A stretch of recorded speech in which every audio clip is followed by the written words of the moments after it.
первая вещь была велосипед-тандем, двухместный такой. Но он часто ломался, потому что я просил сварщиков всегда газом варить, а его нельзя газом варить, надо только медью. Вот. А вторая, вот эта подводная лодка, ну, это 12 лет. Но спасло то, что я немножко уже в кораблях соображал, потому что я в Дом пионеров ходил, по-моему, с 5 класса. Но закончил тем, у меня были очень хорошие модели, военных кораблей. Не кораблей, катера вот такие маленькие. А потом я начал строить эсминец, где-то 80 сантиметров длиной. И, слушай, ходил по мусорным ящикам, собирал палочки от эскимо. И из этих клеил корпус. И когда корпус был готов, ребята немножко завидовали, и в один день я пришел и заплакал, как говорится. Мне это все разломали. И я перестал ходить тогда и в Дом пионеров, и все. И вот где-то лет 12 было, когда я начал эту лодку строить. Лодку строил так. Надо материал. Материал нашел в магазине. Раньше папиросы «Беломор» были. И вот метровые ящики квадратные такие, фанерные были. Простая фанера такая. Вот оттуда пришел, попросил, можно пару ящиков? Да забирай хоть все. Я все и забрал. И вот из этих кусков фанеры вот строил ее. Построили все. Довольно-таки 3-метровая труба пластмассовая была. Тогда силами с завода мне привезли. Я на берегу залез туда, лег. Там можно было только в лежачем положении быть. Здесь был насос, тут был Кингстон, как называется, куда заполняется вода, чтобы погрузиться, а насосом выкачивать воду. Меня закрыли, я погрузился, сверху был около трубы такой плот, чтобы она дальше не ушла глубже в воду, и вода не попала туда. Вот через эту я трубу дышал. Когда на берегу вы, как говорится, я залезал туда, то через эту трубу можно было даже разобрать слова кое-какие. Но когда я внизу был, там ничего не понятно было. Короче говоря, в общем, я погрузился, стал всплывать, и, видно, моих мозгов не хватило. Я не знал, где, какой уровень поставить воду, потому что воздух выходил, воду не выталкивая, короче говоря. Качал, смотрю, уже капать начинает кругом. Пацаны, конечно, там уже и надоело ждать, побежали к родителям, сказали, что Артур утонул. Родители прибежали, там соседи позвали тоже. Спасло то, что веревка была привязана. Вытащили, и то, что я целое лето строил, где-то папа мой разнес на такие щепки за 10 минут. И мне перепало на всякий случай так. Отец сделал аварию, мама у меня больная была, все время болела, она не работала. И мне пришлось пойти работать. В рембазу пошел силами. 2 года учеником ходил, потому что с 16 лет только можно... Не 16, подожди. Или 15 лет было, наверное. Потому что год я работал по 4 часа. А когда исполнилось... 16 исполнилось, тогда я работал по 6 часов 2 года, до 18 лет. А потом уже взрослый стал. Вот было тоже так. ЗИС-5. Знаешь такую машину? Год машины не видно было вообще, где она, что она работала. Человек год отработал, водитель, шел в отпуск. Пригоняли машину в рембазу. Водителю давали ученика, допустим, меня дали. И мы вдвоем с водителем разбирали все, дорамы. Естественно, моя работа.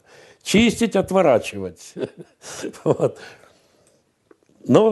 А все-таки выучился всему. Я умел заливать вкладыши, потому что там надо, мотор ремонтируешь, вкладыши заливные были. Их надо было шабрить. И у меня По-моему, только один мотор стуканул. А даже у старика, который там учил нас, да, у него бывало так, что в месяц один обязательно стуканет, значит, за год 12 моторов стуканут. Потом по комсомольской путевке я попал в школу милиции. После школы милиции я должен был отработать 3 года в Пайде. Ну, приехал в Пайде, ну, работал кинологом и один раз взял одного суточника, чтобы он след проложил. Ну и пришел один раз, у него на окраине как раз Пайда был за автобазой, и у него дома валяется, ну, что-то он строит, типа самодельной машины. Ну, и вот так разговорились туда-сюда, он говорит, давай строить начинать. Ну, откуда денег? 75 рублей зарплата. Жена, ребенок.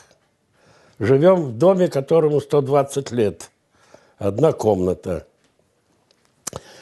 Он говорит, да ничего не надо, говорит, денег совсем почти не надо.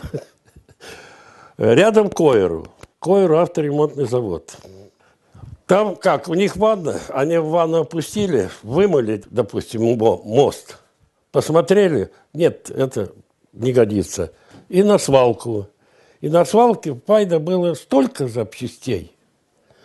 Ну и, короче говоря, в общем, со свалки, с этой, там, ну, куски все ходовые, как говорится сейчас, рулевое, передний, задний мост, там карданы, ну, 2-3 кардана возьмешь, один соберешь. Строил это вообще. Летом-то ладно, во дворе строил, на улице. Ни гаража, ни сарая. Значит, сделал так, там сараи были, ну, специальные для дров, которые разрешены, как говорится, в черте города. Я сделал такой навес. Стены нельзя сделать. Но я схитрил все равно. Я взял, дров нарубил и сложил дрова, как стенки были. А ворота вроде брезент повесил. Вот. Зимой ватные брюки, валенки, ватник, шапку так. И во дворе субботу-воскресенье я работал там. Ну, люди помогали. Например, напротив дома жил начальник промбазы.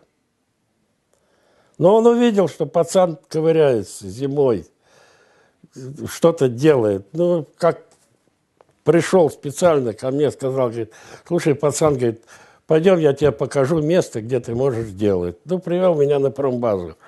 Там был такой, ну, не ангар, а помещение, стены каменные и ворота вот так. Туда привозили доски, и там была ванна, куда опускали доски, ну, пропитывали. Ну, и там было много места. Вот. Какое-то время там делал. Инструмента никакого, можно сказать. Ну, гаечные ключи, ладно, были, молоток там 2-3 было. Что-то сам делал какое-то. А так напильник, рубанок и все. И самую первую машину, вот я говорю, вот мне было уже где-то 23 или 24 года. Начал делать. Запорожский мотор, еще самый первый Запорожский, 23-сильный, потому что тогда разрешали ставить не больше 750 кубиков. Он как раз в эти параметры, по-моему, входил. Вот. Но он был спереди у меня. Москвичевская коробка и заднеприводная. Крыши не было. Крылья я с железа делать не умел и не мог.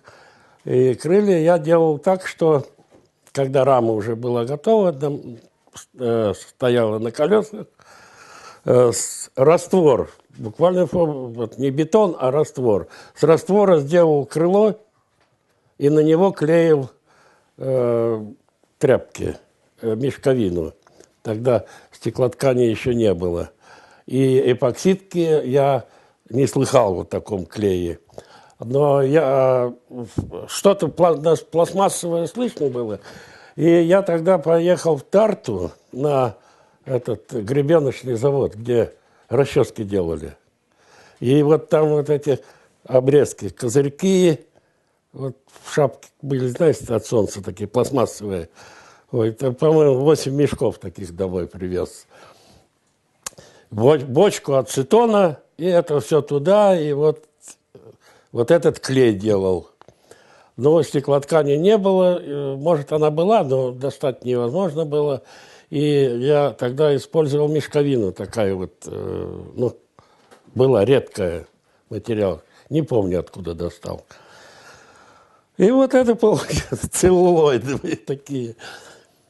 Но сделал ее, поехал, зарегистрировали, без проблем, все. Где-то полгода, наверное, или год я ездил на ней.